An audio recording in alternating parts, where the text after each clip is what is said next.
আচ্ছা আমি আসছি ওই যে এখানে ওর নাম জানি কি সালমা।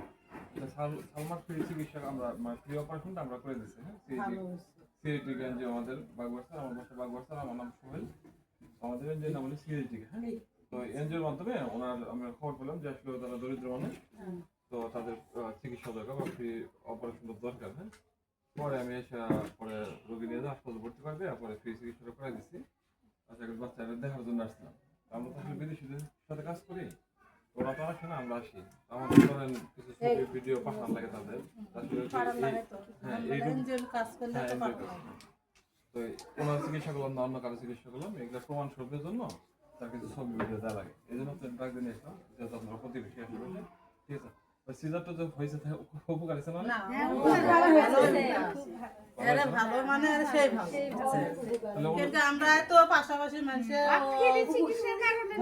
ধন্যবাদ আসলে। আচ্ছা তাহলে আরো যদি এরকম দরিদ্র মানুষ আশেপাশে থাকে তাহলে আমার সাথে যোগাযোগ করিয়েন, বা আমাদের অফিসে আছে বাগবাড়িতে সিএইচডি অফিস, চিনবেন হয়তো আপনি, হানিফ মাস্টার পরিচালক। হানিফ মাস্টার ছিলেন না ওনার রেঞ্জের মাধ্যমে? হ্যাঁ ওনার রেঞ্জের মাধ্যমে চিকিৎসাটা হয়েছে। হ্যাঁ নলবাড়ি তার রেঞ্জের মাধ্যমেই চিকিৎসা হয়েছে। তাহলে আরো রোগী থাকলে তাহলে একটু পাঠায় দিয়ে, আর আমাদের জন্য দোয়া করি একটু।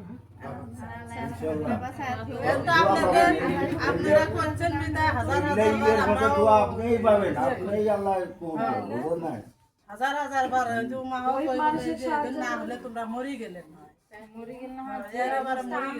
আমরা পাড়া প্রতিবেশী, আমরা তো শান্তি এলে বাড়িতে ঘুমাই পাই না। তোমার অবস্থা দিয়ে এমন চিন্তা করে গেছিলাম আমরা।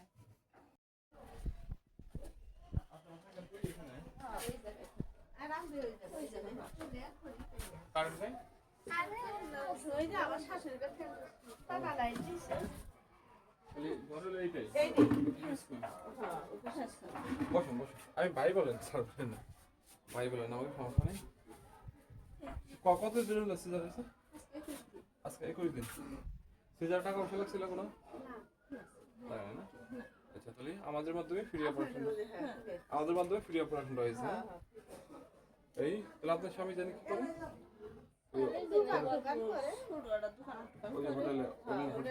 হোটেলে কাজ করে। আমি এরকম অসুস্থ কারণে দোকানটাও কাজ করা হয়।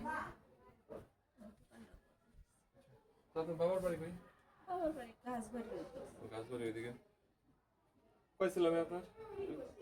একটা দুইটা তিনটা ছিল, তিনটা ছিল, দুইটা ছেলে একটা মেয়ে। যত্ন করে এই ছেলে ভালো আছে, সুস্থ আছে? ও মেয়ে আলহামদুলিল্লাহ। কিছু দেখো কি আসছে, দেখো তোমার পাশে দাওয়াত খেতে আসছে আজকে। কান্না করেছে। এখন বাচ্চা সম্পূর্ণ সুস্থ হতো নাকি? কোনো সমস্যা নাই? আপনার সুস্থ আছেন দাদা? আচ্ছা আচ্ছা আলহামদুলিল্লাহ। আর যেহেতু অনেক গরম পড়ছে, হ্যাঁ এখন বাচ্চাদের প্রতি আর একটু বিশেষভাবে খেয়াল রাখা উচিত। হ্যাঁ খেয়াল রাখতে হবে।